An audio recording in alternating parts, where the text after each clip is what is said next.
Gino Castillo is a renowned Latin jazz musician and a recording artist right here in Charleston. He tells me what he's working on right now for this edition of Quintin's Close-Ups. And if you haven't already, subscribe to my YouTube channel and like Quintin's Close-Ups on Facebook. Gino Castillo, welcome back to Quintin's Close-Ups. Thank you so much, my friend, for having me again. Yeah, in person this time. Yes, sir. Yes, sir. Luckily, that we are very lucky that we can do this. Yes, You know, we appreciate now a lot more. Yes, sir. Yes, Yeah. sir. And it's a great day for it. It's a beautiful day. Yeah, thank God for this in Jesus' name. Obviously, you are a renowned Latin jazz musician and recording artist here in Charleston. And I know that you've been busy with a whole lot of projects. So tell me, what's new, what's now with Gino Castillo? Well, I had a hiatus for 1 year that I was ill, and at that moment I couldn't do anything. But the moment that I was able to start something, I thought like, okay, life just can go like this. And make me realize that I had so many projects that I want to put out, and I'm working on all of them. So I'm working right now in 4 albums to put out. Almost done all of them. Yeah, so I had 4 projects. I had one little problem with my band's name. Somebody stole my band's name like a couple weeks ago, so I'm rebranding. My band was named the Cuban Cowboys. Right. Now I'm naming, I open Brother, and it's like the Latin Cowboys. Yes. So it's more representative for all Latinos. And so I'm working on 3 albums with the Latin Cowboys. One that is called Corazón Kamikaze, that means kamikaze heart, and that's all original tunes. Yes. That I've been working on for years. That album is absolutely ready, but I'm holding for the name change. Sure. And then I'm working in 2. I made like 2. The design is like a cassette tape. Yeah. So one is side A and the other one is side B. It's called Volviendo a Nacer. That means coming back to life. That project came to my mind after all my process of fighting with death. And it was born 2 albums from that. So that is a bunch of collaborations with artists, mainly from Ecuador, but some Colombians too. That I worked with them for years when I was in Ecuador, mostly pop artists, and I'm working with them making salsa of their songs. That's the main idea of that project, and I have some other stuff in there too, and it's part of that is part of one. I'm working with an African musician. He lives in Benin. Yes. And I was just talking to him today because we finished the song with him. So it's a multicultural exchange. And I have the album Buena Vista Legacy Band with my band Buena Vista Legacy Band. That is another collaboration, and I have Charleston singing. Oh yes. Yes, but we are. It's a very eclectic project, also. Wow. Also, how has music healed you? Music is my medicine, and it's interesting that you asked that, because right now I am studying healing with sounds. Yeah, I just discovered that, and it's very fascinating world. It's not music, it's sound, but it can be part of the music, right? Because our bodies are frequencies. We vibrate in certain frequency, and we can get out of tune, and then can bring us to illness or depression or several. It's like you are out of tune. You're thinking in a car. Right. It could be out of tune in a little part, or can be out of tune the whole car. That's right. And that happens with our body. So, is this science? Because it's not juju. It's science behind this. I'm studying through the science. Wow. How to help tuning our body with sound. So I'm studying this, and I will in the future, when I learn this, I'm very, very respectful for knowledge. Right. So I like to respect the process of learning. Yes. That takes time. It cannot be like, oh, I just watch a video on YouTube and now I am an expert. So once I learn all of this, I want to incorporate that to my music because when I left the hospital and thinking in what I want to do, I thought I want to be happy. That's the main goal in my life. It's being happy. Yes, sir. But also I want to share that happiness with the world. Yeah. You know, it doesn't work if I'm happy myself, just myself. Right. I want to bring that happiness to the world. So with my music, I can do that. Right. But what if I incorporate some healing sounds to that music? It's not just going to be happiness, but also health. Yeah. So it's part of the plan. Yes. I'm studying now, and I hope I can come to the moment where I can incorporate that. And I don't know how long it's going to take, but I'm happy doing it. How did you make sure, Gino, that you didn't get out of tune when you were ill? Oh, I was absolutely out of tune because so many things, you know, like, well, I got ill because I was out of tune.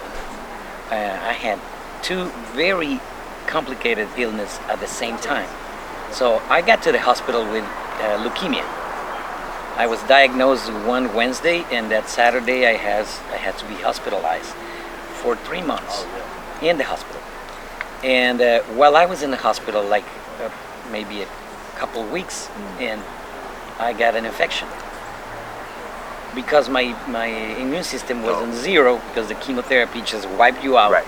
And I'm very grateful that my doctor saved my life. Yes. Hey, Yes. absolutely. I love them. Yeah.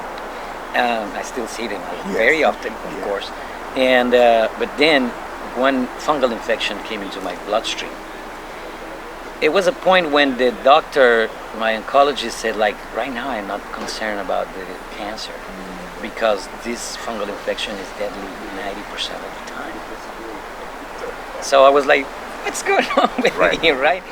And but everything went well at the end. I'm very grateful for all the doctors and all the spiritual prayers from all different practices, because I'm coming from a different practice, but I have so many friends that are Christian, they are Muslim, they are shamanic, and my own religion, and all of them are real, and all of them gave me all the best prayers, and that was a big part on the role of healing. So when you said what I did to get in tune, I didn't because I couldn't, but so many people in Charleston and in Ecuador and in the whole world where my friends are, but mainly in Charleston and in Ecuador and Cuba, they heal me with their prayers.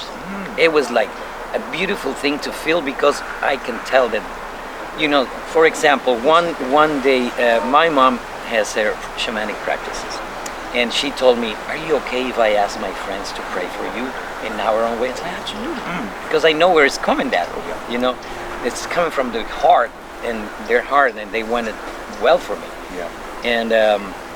And she told me that if I was okay, that was it. And then one day after that, she wasn't there because she was here taking care of me in the hospital. And I woke up feeling a little bit better, you know? And I was like, not well, but it's those days that you say, like, oh, I'm still in bed, but still with a lot of things and machines, but you feel like, I'm a little bit stronger today. And then an hour later, my mom comes to the room and say, hey, I'm finally here. Your brother brought me here. We were late because we were praying for you. It was like, I get emotional with that. And same thing with my friends here in Charleston.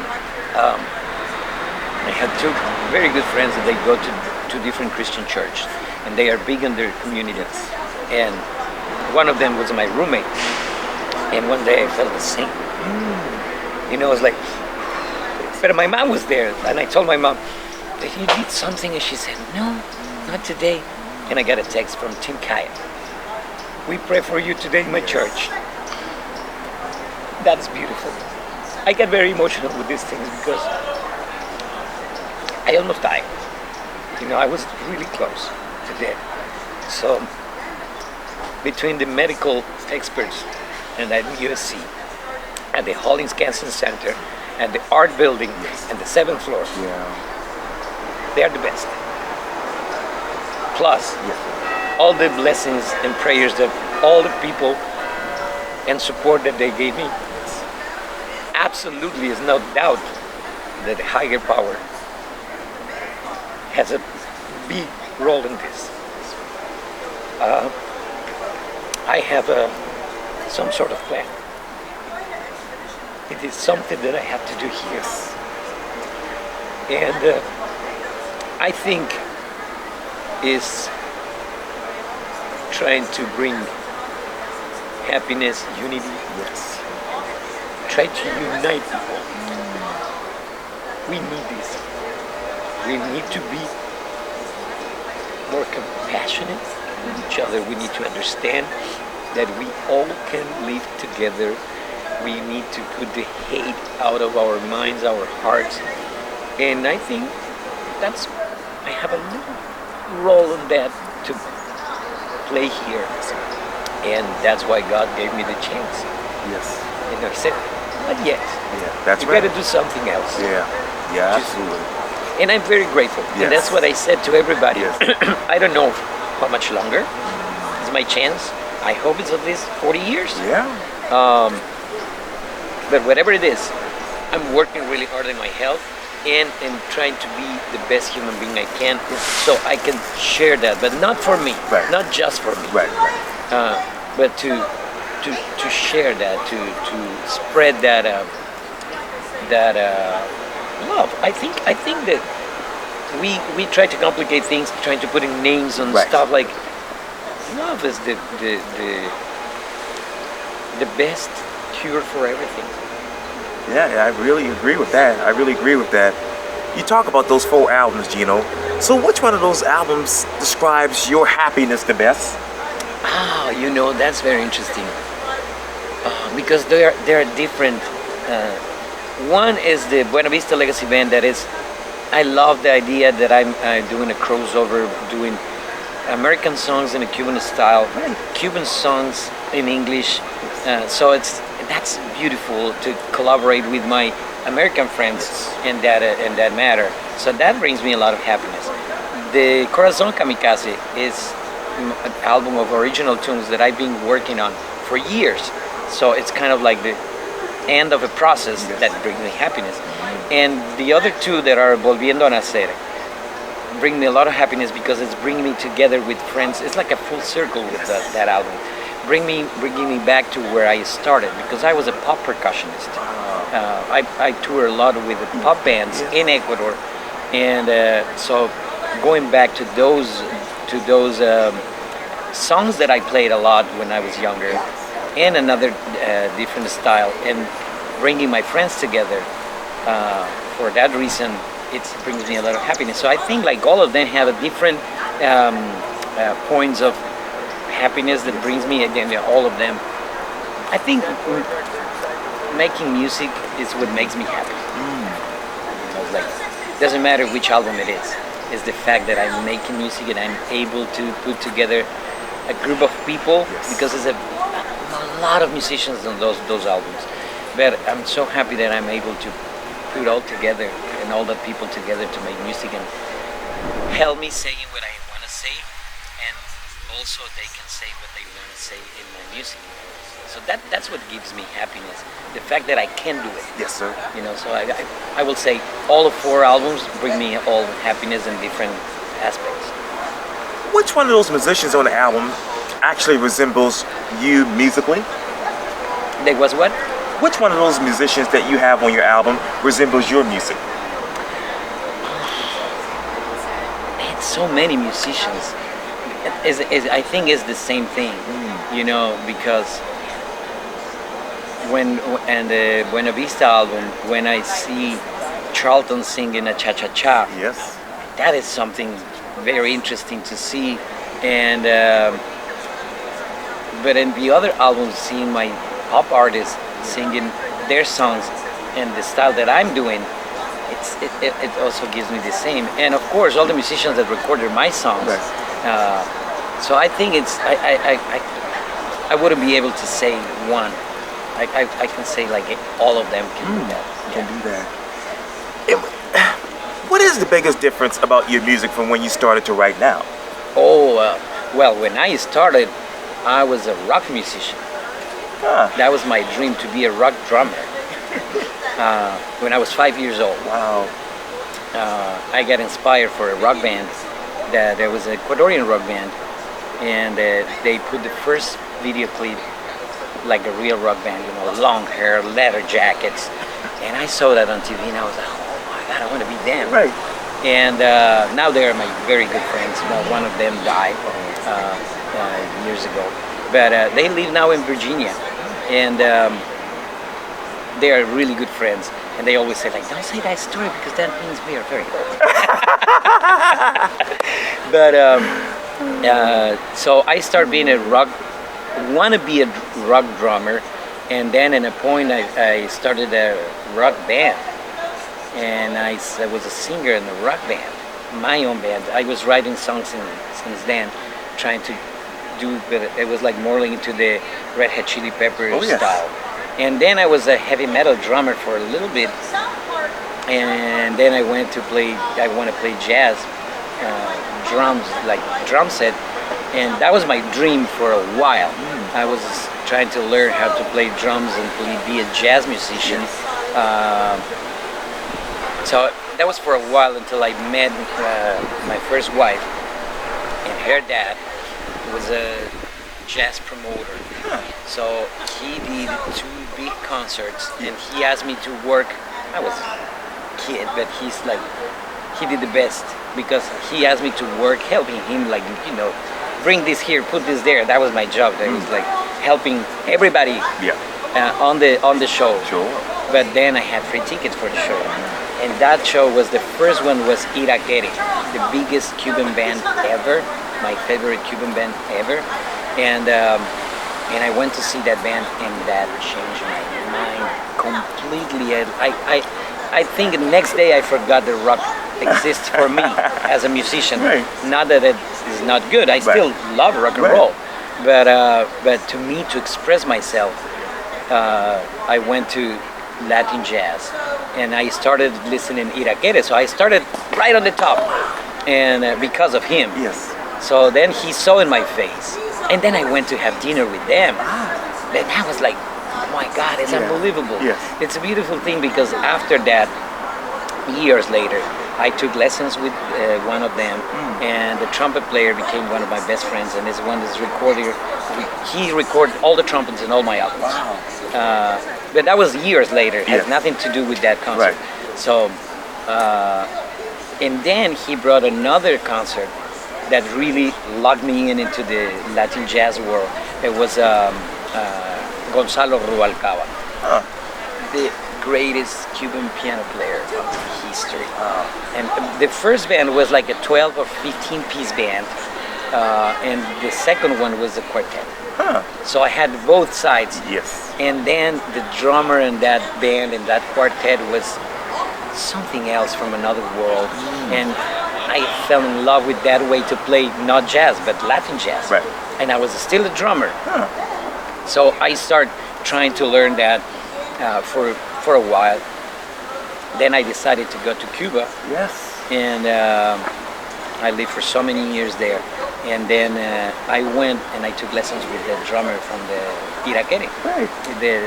And he became also one of my best friends. He died like 7 years ago, Oscarito Valdez. And that changed my mind into the Latin jazz world. But I always, at that time, still want to be only a Latin jazz drummer. So to explain you how much it's changed. Oh yes. You know, it's like I've been. It's like a roller coaster in my career. Yes, sir. And so I went through all that process for years, like learning with him, practicing with him, and playing Latin jazz and learning all that stuff. But I used to go always to his dad's house. His dad was this main singer and percussionist for that band, the Iraquere. So we were going to his house having coffee, and the old man you always joked to me like, "When you gonna learn how to play congas?" And I was like, no. I'm a drummer. Right. I would stick with the Right. sticks. Right. And it was twice a week at least that he joked about that. You should do this. And my best friend Oscarito was my teacher. He's like, "Dad, don't say that. He's working hard on his sticks." He's like, "I'm just saying." Right. You know, wise old man.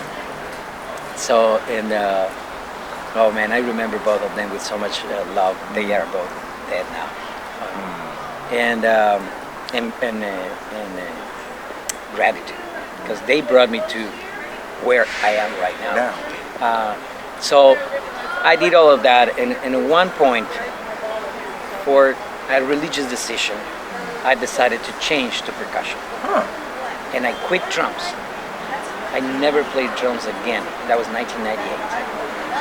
I never played again in my life. Like, that's it. Right. Zero. And I switched to hand percussion. Congas, bongos, Yes. timbales, guiro. Oh yeah. Of course, with the old man. Yes. I knocked his door like, Yeah. "Oscar," and he said, "I know where you're coming from. Let's do this." Yes. So then I started to learn percussion for a while, but I was going to school, to a music school, and they asked me on the school that I need to study one extra instrument for my curriculum, and I was like, I don't want it on. That's like, you know, living in Cuba is no money. I was riding my bike 15 miles every day to go back and forth to school. Chinese bicycle that was heavy, super heavy. So I didn't want to have to carry anything else. I didn't have money to buy another instrument. And one friend that was teacher there, I didn't know what he was teaching. We always drink coffee on the breaks. Yes. We were coffee friends. And I went to have coffee with him, and it's like, I told him, like, I was upset. What's going on with you? It's like, I did say that I had to take, if I don't take any other lesson, I'm gonna be out of the school. So I don't know what to take. And he's like, take a voice. You don't have to buy an instrument, you have the instrument with you. You always carry that instrument with you. And it's like, I don't want to be a singer. It's like, but take lessons. And he said, I'm going to be your teacher. I didn't know at the time, but he was the lead singer for the Cuban opera. Wow. And he was the teacher there. So he said, go and sign up, and I will go behind you and take you as a student. And I was like, and I thought, okay, he's my friend. It's gonna be easy. I'm just gonna go, and this year is gonna go super quick. No, he was like, bam, no, you gotta study this. It's like, you're my friend, and that's why I want you to learn well. And I was like, okay. I thought it was gonna be a nightmare. I didn't never want to be a singer really. And so I took those lessons. I finished that year. They gave me my paper, and I said, thank you. I will never sing again in my life. Then I moved back to Ecuador to play percussion, and that was the year 2000. And I was, well, not playing drums, not playing jazz. I was playing with a bunch of pop artists. I was a recording artist for the pop scene in Ecuador, and I was touring mainly with 2 or 3 bands that they were big in Ecuador. So I became a percussionist, a pop percussionist there. Another change in my musical path. Oh my God, this pollen is good. Yeah. So then I was teaching. Yeah. I never thought I was going to teach, and I started teaching, and I started falling in love with teaching percussion. I got hired by Ecuador has one of the Berkeley from Boston. Oh yes. They, one branch there. Excuse me. And I started teaching there. Yes. I taught there for maybe 4 years, and I fell in love with the teaching process. So then I became a teacher too. And at that college, and then, well, I did a lot of stuff, and then I moved to New York. And in New York, one day, I was playing with a band, and the singer We used to live both in Union City, New Jersey. Huh. And we were playing in Manhattan. Yeah. And Union City is just across the tunnel, so it's right there. And he was just moving from Miami, so he always wanted to drive his car. And I was like, don't use the car, man. It's New York, you don't need a car. And he's like, no, well, we always had trouble finding parking or paying too much for parking. Yeah. So that day I told him like, I'm going on my way.